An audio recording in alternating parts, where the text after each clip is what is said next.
Hello and welcome to the Principal Preparation Program module on working with a school counselor. I am Dr. Leanne Solonson. I am a professor of counselor education and experienced school counselor. I have 14 years of experience as a school counselor. 7 of those were at the elementary school level and 7 were at the high school level. I am also a certified principal and I have experience working as an assistant principal. And then finally, I am one of the co-authors of the Texas Model for School Counseling Programs, 5th edition, which we're going to cover in this module. Our objectives for the module are to introduce you to the Texas Model and explain the use of it in schools, to introduce you to some of the statutory requirements related to school counseling, to make sure that you are aware of the training requirements of school counselors and what all is included in their training, and then to educate you on the appropriate roles and responsibilities of a school counselor. Finally, the presentation will give you information about research that's been done that supports the positive student outcomes that occur when a comprehensive school counseling program is fully implemented on a school campus. So the first thing we're going to do is we're going to talk about the comprehensive school counseling program. So why do we need one? We all know from working in schools that we are dealing with more and more issues, student behavior, school safety, school violence.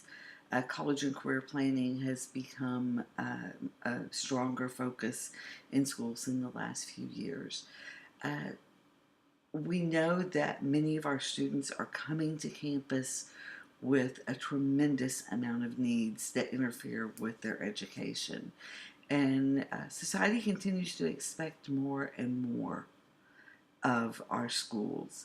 And so a comprehensive school counseling program is a way to systematically plan and deliver services based upon data, based upon needs assessments that have been done on your campus, and based upon the developmental level of students.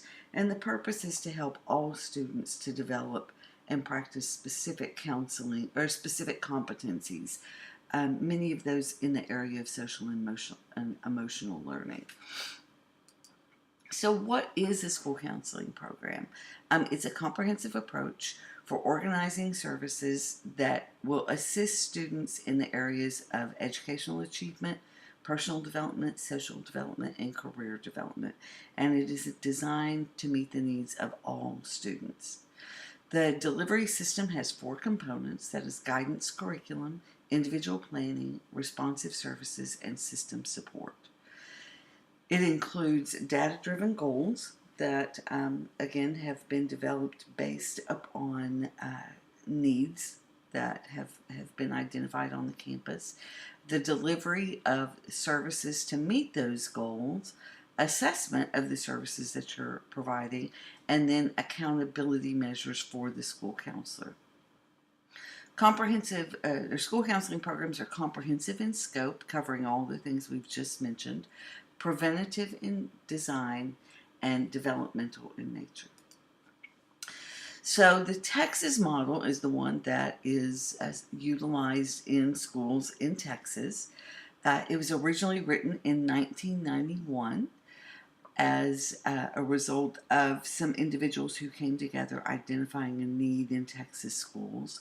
In 1995, it became a part of code. It was written into Texas Education Code as a requirement for any school that was receiving a federal pass-through grant from the U.S. Department of Education. I actually was employed under that grant in my first counseling job and had to implement a model. At the time, we weren't teaching people about the Texas model because it was pretty new, and so it was kind of a self-study for me. But luckily now, counseling students are well trained in how to plan and develop a comprehensive school counseling program.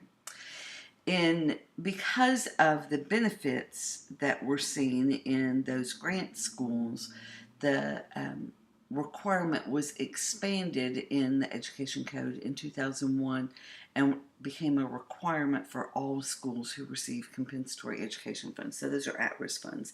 So obviously all schools, all Texas public schools, receive those funds for any of their students that are identified as at risk. So the law says that every Texas public school is supposed to have a comprehensive school counseling program in place. The Texas model is the precursor to the national model. Texas and Missouri had the first models in the United States, and the ASCA model, the American School Counseling Association national model, was actually designed utilizing what had been done in Texas. This is a conceptual model of a school counseling program. So it shows you this 4x4x4x4 aspect to it. We think that this is a really good way to demonstrate the graphics of it. So you see down across the front face of it the service delivery components. So those are the four service delivery aspects that we mentioned earlier, and that's in the area of guidance, curriculum, responsive services, individual planning, and system support. The domains that we are working within for student development are educational, assisting with educational achievement, career development. Career development was actually the original purpose of school counselors way back in the early 1900s, late 1800s, early 1900s, when they first started putting counselors in the school. It was for career. And often that has become one of the most neglected models in school domains right now. Personal development to help students achieve personally, and then social development. We all know how important those skills are just for overall human development, that having good social skills and good social development is essential for our students. Then we have the developmental stages. So this is where it becomes developmental in nature. And the Texas model is broken up into competency indicators in four developmental categories. Primary, so that's going to be K through 2, intermediate 3 through 5, middle and junior high. And that one's left a little bit, we've left these somewhat broad to allow schools to determine that. We know that in some areas, middle schools are 5 through 8, and in some it's 6 through 8, or junior high is 7th and 8th grade. So these are flexible areas, but it allows schools or school districts to determine where certain competency indicators will be focused on. And then we have the high school level. And the student competency areas that they're divided into fall into four categories. We have intrapersonal effectiveness, interpersonal effectiveness, post-secondary planning and readiness, and personal health and safety. And these areas are all identified in the Texas model. There are goals, and there's student competencies and goals for each area, and then the entire scope and sequence of that is laid out within the model.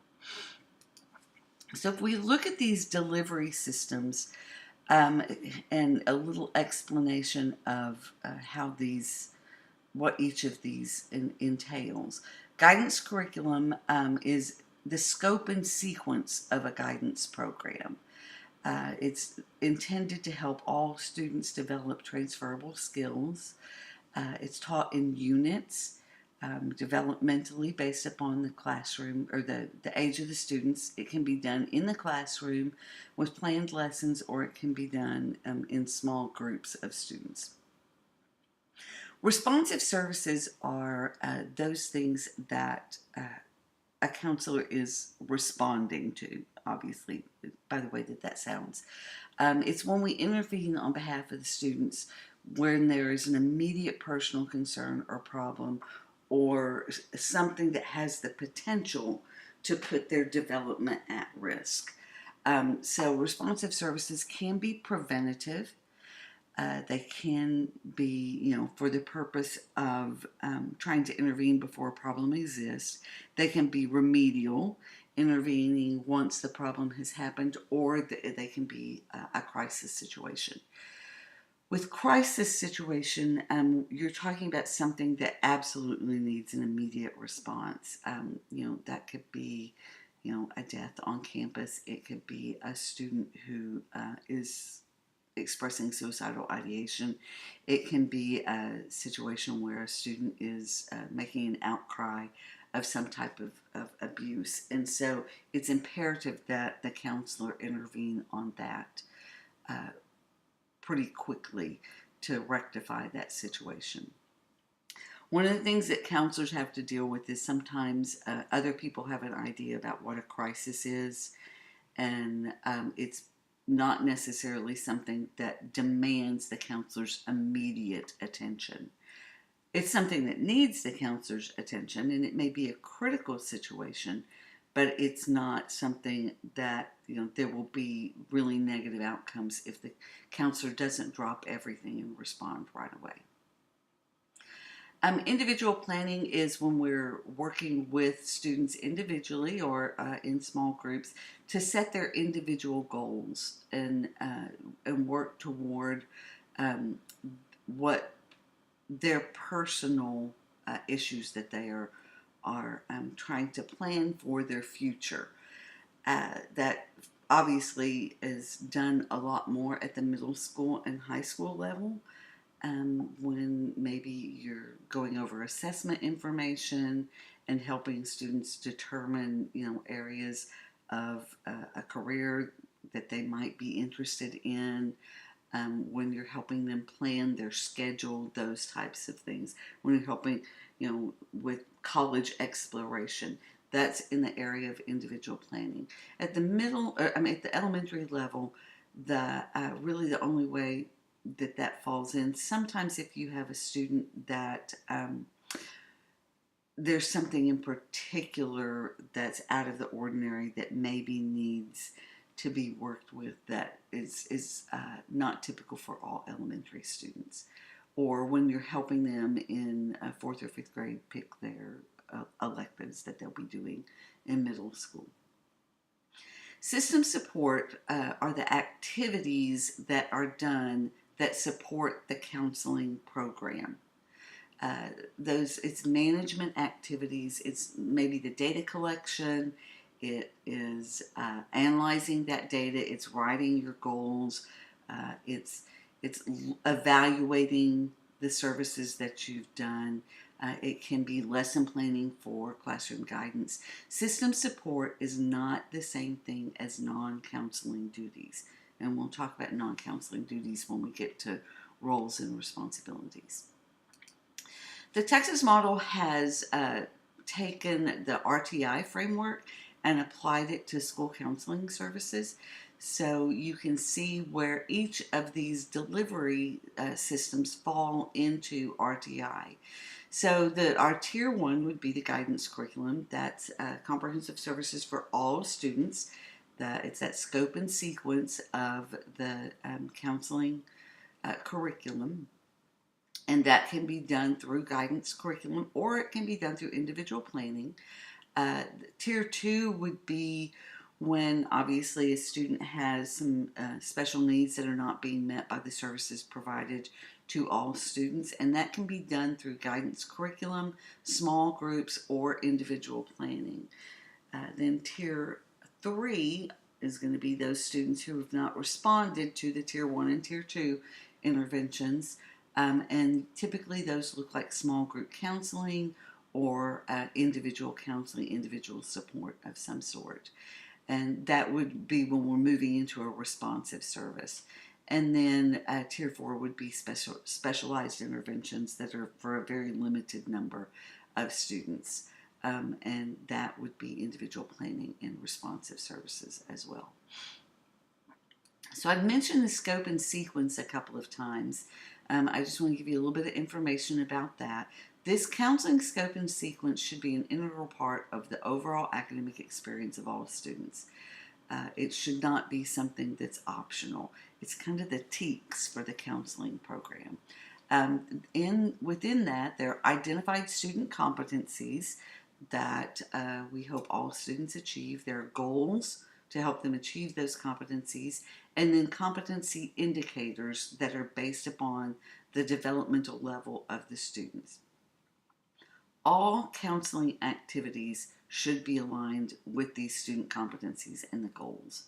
And there are numerous competencies, so it's not difficult to find something that fits just about any activity that you're doing. These can also be integrated with the TEKS so that they can be taught seamlessly in the classroom as students are also learning their academic content. An example of that might be when students have to learn about how to do research, that you have them do research on colleges or on careers. I know a number of schools that when students are having to do writing assignments in junior or senior English classes, that one of the writing assignments they do is a college essay. And the counselor then works collaboratively or in consultation with the teacher to see that the counseling competencies are included in what they're doing. So as the 4x4x4x4 model showed you, there are 4 domains or 4 content areas for this. The first is intrapersonal effectiveness, and within that we work on self-esteem and responsible behavior. The second is interpersonal effectiveness, and the main categories in that are communication skills, cross-cultural effectiveness, personal boundaries, and the rights of others, respecting the rights of others. In post-secondary planning and career readiness, we have motivation to achieve. Let's see, I'm just going to correct that typo right there. We have motivation to achieve, and then career exploration and post-secondary education and career readiness activities. And then personal health and safety, that we cover wellness in that area, resilience and positive coping skills, and assertiveness skills for personal protection. I'm going to show you in a minute some of the things that are included in code that counselors have to do, and several of those fall into that personal health and safety area. The sequence of the scope or the format of the scope and sequence looks similar to this. So we have the main student competency category, and so intrapersonal effectiveness is an example of that. Within that, we have identified student competencies. So one of those student competencies is students will have a positive self-concept. And then under the student competency, we have several goals. Students have an accurate self-concept, students will appreciate their uniqueness, and students will develop self-regulation skills. So these 3 top layers of this are the same for every student regardless of the grade level. So this part is the things that we're looking at, that by the time a student graduates from high school, this is what we hope, the goals, the competencies and goals we hope that they have achieved. And then the next level, this bottom level, is how we work on this at each grade level, and what would be the indicators of students working toward that competency. So you can see at the primary level, it's that students become aware of some of their physical traits. At the intermediate level, it's that they describe their strengths and limitations. At the middle school level, it's using self-appraisal skills. And at the high school level, it's demonstrating acceptance of self, including strengths and limitations. For some of these, that you're working really heavy in the primary level to provide kind of the foundation of that, and they're not as focused on at the high school level, because we hope that students have achieved the majority of that by that point. And others, there's not a lot at the primary level, and the major focus is at the high school level. So that would be like some of the college and career stuff. or middle school and high school level, it becomes a heavier weighting of those. If you look across many of the indicators, you can see that you're moving up Bloom's taxonomy, as that, you may start with identify, describe, and by the time you get to the high school level, you're talking about analyzing or synthesizing those skills.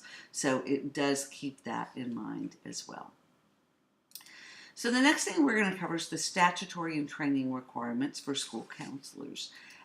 These are, as of 2017, these are all of the places in Texas law that school counselors are mentioned or addressed.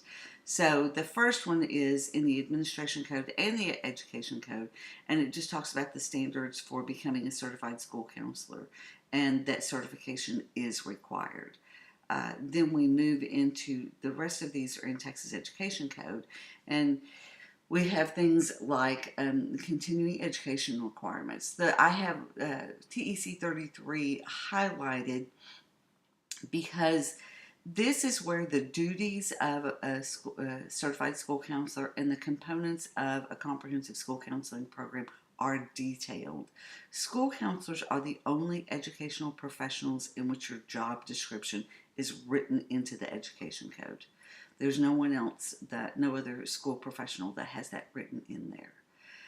So it's important to look at that when you are thinking about the roles and responsibilities of a school counselor, to see what does Education Code say a school counselor's duties are. In Chapter 21, they update the duties and also talk about how a school counselor is supposed to be evaluated. That the evaluation is not supposed to be based upon the same types of things that you would evaluate a teacher on. It needs to be based upon the duties that are written into the code. And there is a Texas counselor evaluation. And I'll show you some of the domains that are included in that in a minute. In 37, this part talks about any student that's assigned to a district alternative education program is supposed to have counseling before they return back to campus. 11, this is where the suicide and violence prevention and conflict resolution requirements are for what has to be taught to students. And that's when I was talking about that personal health and safety aspect of it. 28 talks about advisement on diploma options, college admission and financial aid notifications, subsidies for AP and IB tests. Actually, on that financial aid notification, that goes all the way down to elementary school. Every school campus is supposed to have information available to parents about financial aid. 29 is a requirement for Generation Texas Week being done on all campuses. And then 38 talks about the procedures for making a referral to an outside counselor. When you look at the training requirements for school counselors are also the only educational professional in which the specific number of hours in your master's degree are identified. For other advanced certifications, it says you have to have a master's degree. For school counselors, it says a 48-hour master's degree, which is the longest program, the most intensive program of all school counseling, or of all educational professionals. Most master's degrees are somewhere between 30 and 39 hours. Like other advanced certifications, they have to have 2 years of classroom teaching experience. Within the SBEC requirements, there are 77 total standards that identify the required areas of knowledge. Again, that's more than any other advanced certification. And this is just a list of the main content areas. if you look in the code, it becomes much more specific on these.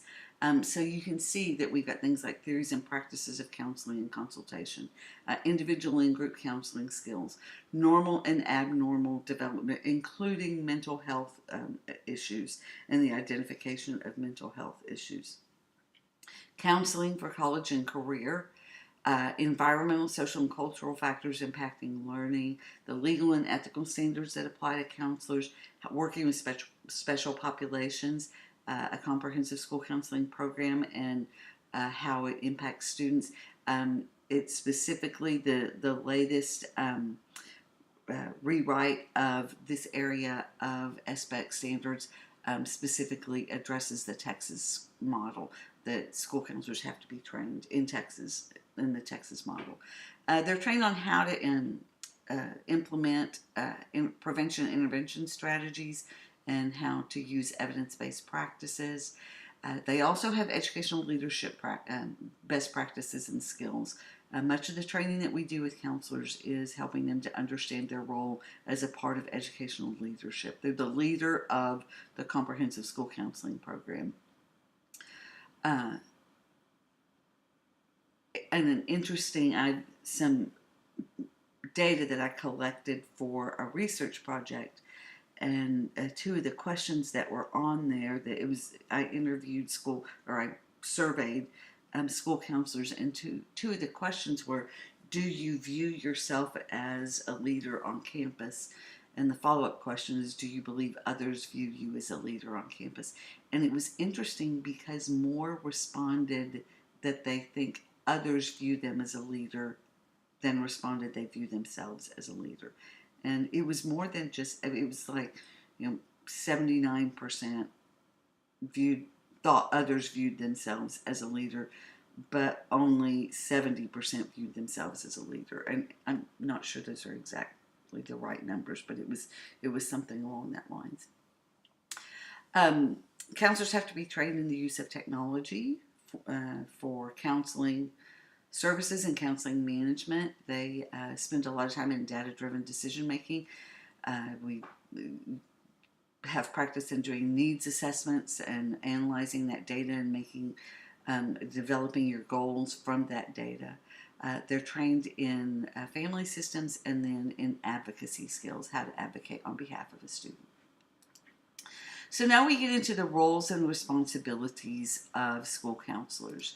The problem that we have is that principals assign roles and responsibilities, but most of them have no training in the appropriate duties for a school counselor. So you're going to be ahead of the curve. There is something in the principal standards that say that you have to be trained in how to evaluate your support personnel, and it says in parentheses, i.e. school counselors. However, many of the people who are being trained, who are doing that training on the evaluation part, also don't have training in the appropriate roles and responsibilities. This is some research. This is just one piece of research that says that oftentimes school administrators lack the knowledge regarding the school counselor's duty, and so they end up assigning non-counseling related activities such as lunch duty, discipline, or test administration. So there's a significant disconnect on many school campuses between what a counselor has been trained to do, what are best practices in school counseling based upon research, and the duties that they're being assigned. Obviously, a school counselor wants to be able to utilize the knowledge and skills that they went to school to achieve, and the motivation for why they wanted to become a school counselor in the first place. So obviously that's a problem. But the other part of that is it becomes a situation of the inefficient use of limited funds. So here's a couple examples of that, and these are school counselors that I have worked with. One school counselor was given the responsibility to coordinate buses, drop-off, and pick-up schedules, and the routine and procedures that would be done each day related to buses, and who was on each bus, and getting a list of all that.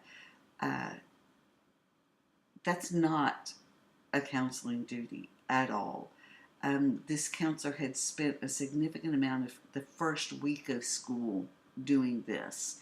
And that's kind of a critical week for a school counselor to be working with students who maybe are new to the school, who are adjusting, maybe having some transition issues and coming back to school. It's not a counseling duty. That is definitely an administrative responsibility. I worked with another school counselor who had been assigned 2.5 hours of lunch duty every day. She was in the cafeteria from 10:45 to 1:15 every single day.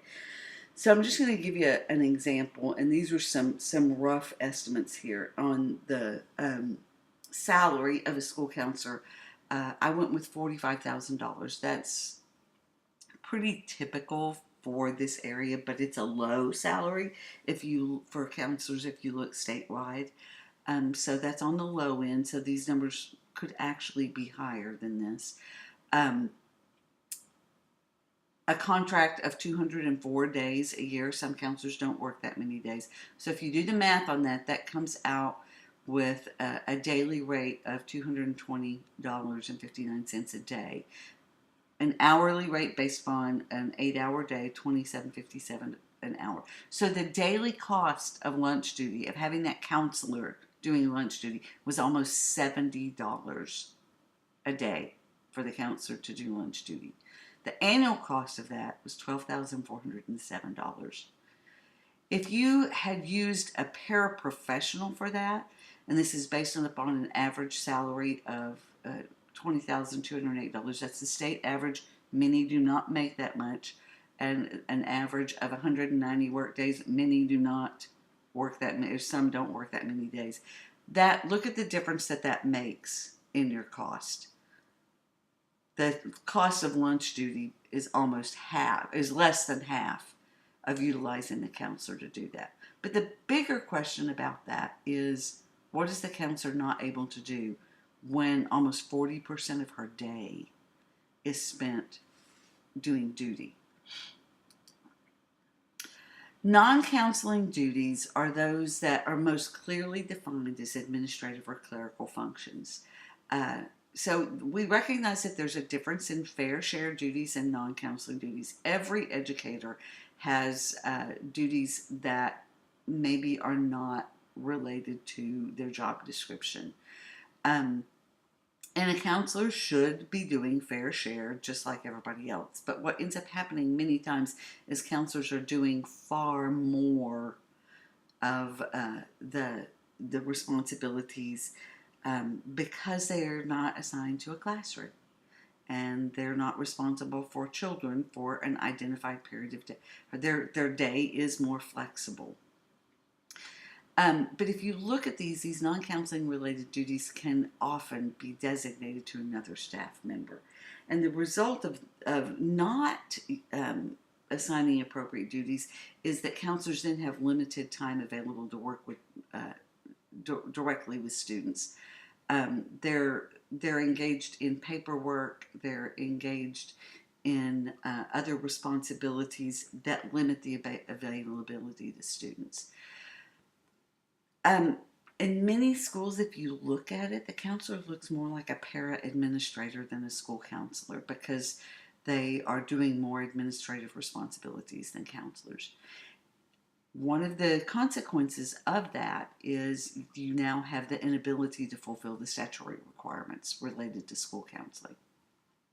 So the question to ask yourself in looking at that is, when a counselor is loaded down with non-counseling duties, what services are not available to your students as a result of the inappropriate assignment of duties?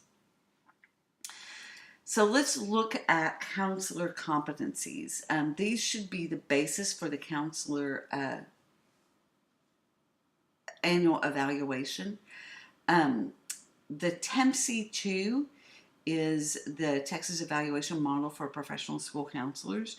It is comprised of 10 counseling competencies, and they're related to the roles and responsibilities of a school counselor.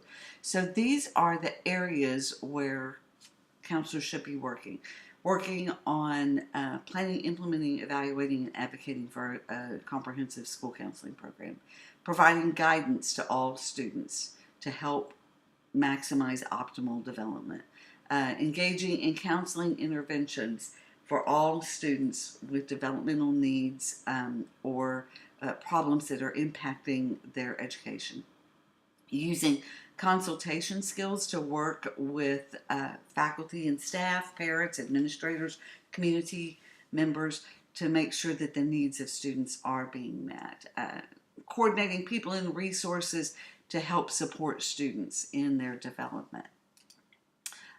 Interpreting standardized test scores and using those to do individual planning for students. Notice it says interpreting scores, not coordinating test. Providing leadership in all 4 components of the developmental model or the developmental school counseling program.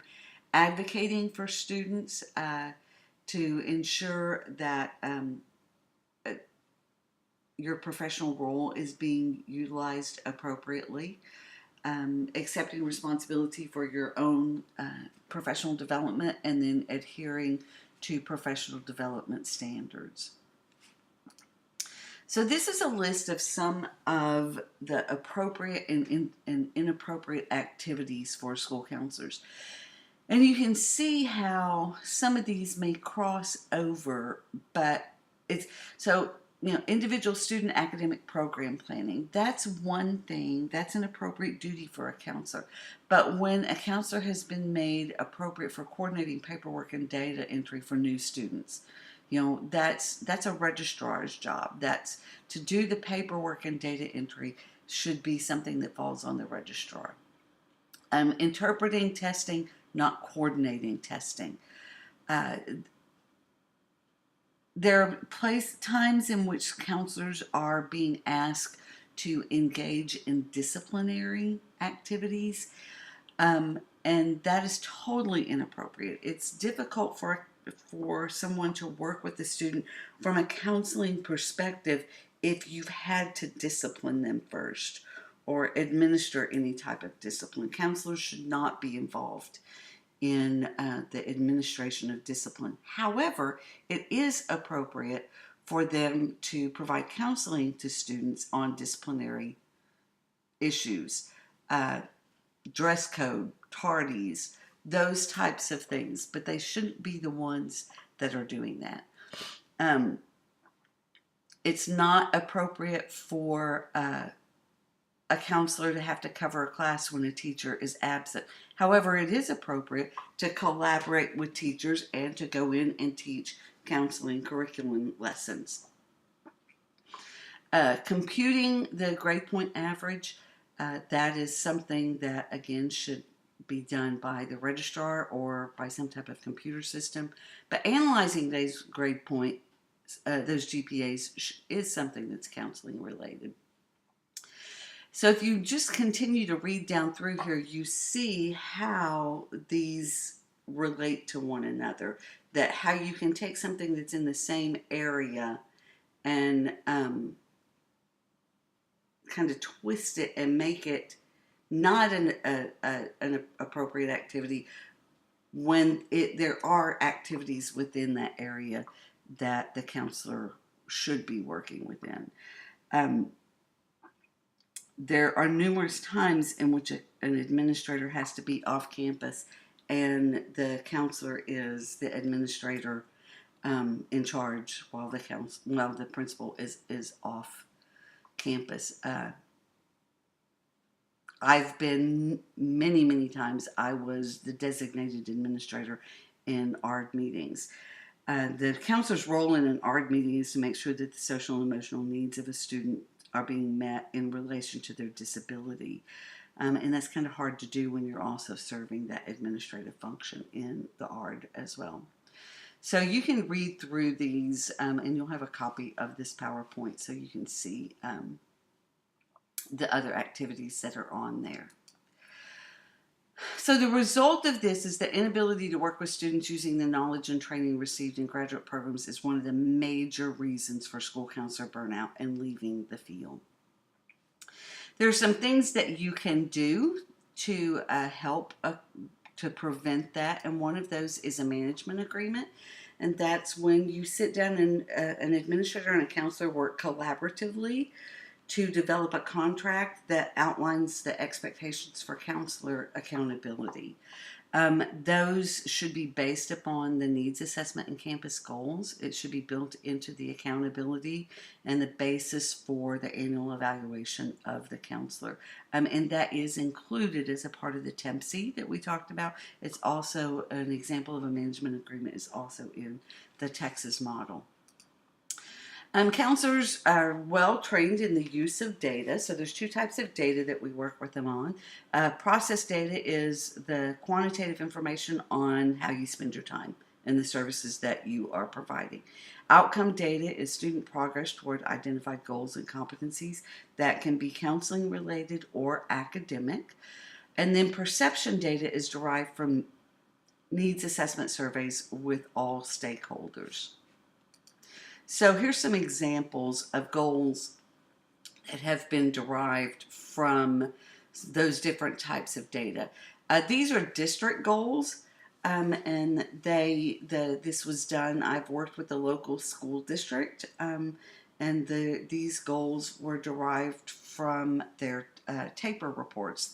So this is an example of outcome data. So you see that the areas in which they're working are to increase attendance rates, and how a counselor can be involved in that, to decrease the district dropout rate, and there are ways in which a counselor can be involved in that. Decreasing discipline referrals in some specific areas that were identified, and then increasing the college readiness and career military readiness scores of the campus. So those would be the district goals. Then each grade level or each campus did needs assessment surveys. So here's perception data. So you can see on this that they've identified students, they've identified, or they surveyed students, they surveyed teachers, and they surveyed parents to see what their perception of the needs were that the counselor could be working on. And for the high school students, they've divided those out into some concern areas, education concerns, career concerns, peer, family, and personal problems. Interesting that in this, teachers and parents both agreed that accepting responsibility for their behavior was a major area. So that's good triangulation of data there. This is middle school, junior high. Their structure is that is intermediate and middle for 5 through 8. And because of the similarity in their responses, they wrote their goals based upon this data. Again, students, parents, and teachers were identified. In this one, the students identified the concerns of the fairness of school rules, and they didn't feel like all students were treated equally, that some students have preferential treatment. And then they identified that they don't treat each other very well. So those are obviously areas in which a counselor can work. And then their education needs assessments, or the elementary needs assessments, again, teachers, parents, and students were surveyed. And the students, again, didn't think they treated each other very kindly, and that they needed to have healthier relationships with one another. So based upon this, their goals were written. So at each campus level, they used this data to write the goals for what the counselor would be working on. This is, and I recognize you cannot see this very well, this is a fabulous spreadsheet that a colleague of mine, who is the director of counseling at Judson ISD, utilized with his counselors for them to track their time. So this would be process data. And so all these different categories you see here across the top, you see the areas of delivery: the guidance, curriculum, individual planning, responsive services, and system support. The area over here to the right, those are the different competency areas that we covered for that. So they track their time and how much time they spend in each one of these. The chart at the bottom, the red is the TEA recommended amount of time that you spend in each of those areas. So that's guidance, curriculum, responsive services, individual planning, system support.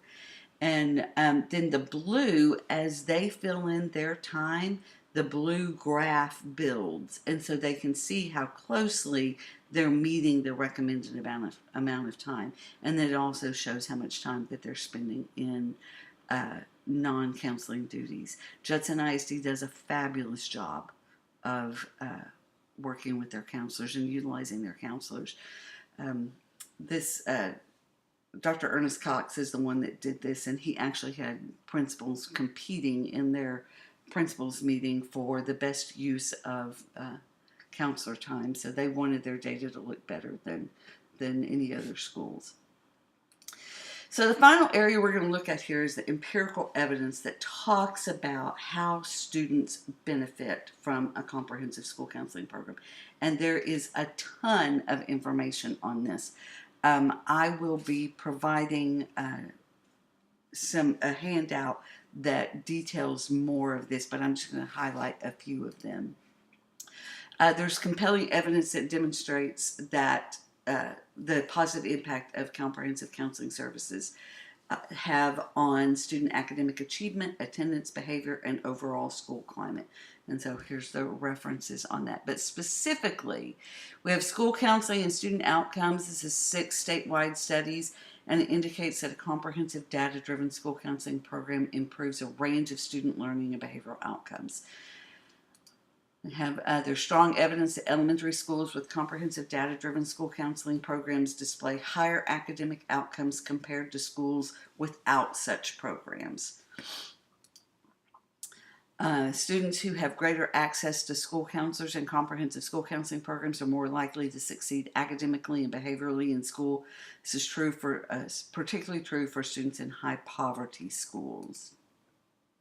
School counselors play an important leadership role in high schools with excellent college preparation and placement needs. And multiple sources of evidence indicate that expanding school counseling services in elementary school is associated with improvements in student learning, behavior, and mental health. So there's a lot of evidence of how a comprehensive school counseling program can benefit your overall campus achievement. So in conclusion, we want to emphasize that leadership matters. Effective leaders utilize staff members in a manner that capitalizes on their knowledge, skills, and training. And in doing that, you have happier employees. You have a happier staff, and a happier staff is a more productive staff as well. School counselors are also trained in leadership. They are trained as school counselors, as educational leaders. They should be given the appropriate autonomy to develop and implement a school counseling program in collaboration with all stakeholders. They're trained to bring in, this is a collaborative process. It's not a solo practice. We tell them the old model of school counseling is a solo practitioner. The new model is very collaborative.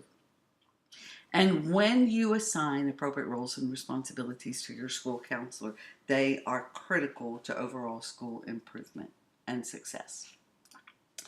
Thank you for the opportunity to talk to you about this issue. I hope it was beneficial to you, and that as future principals, you will have a better understanding of how to utilize your school counselor.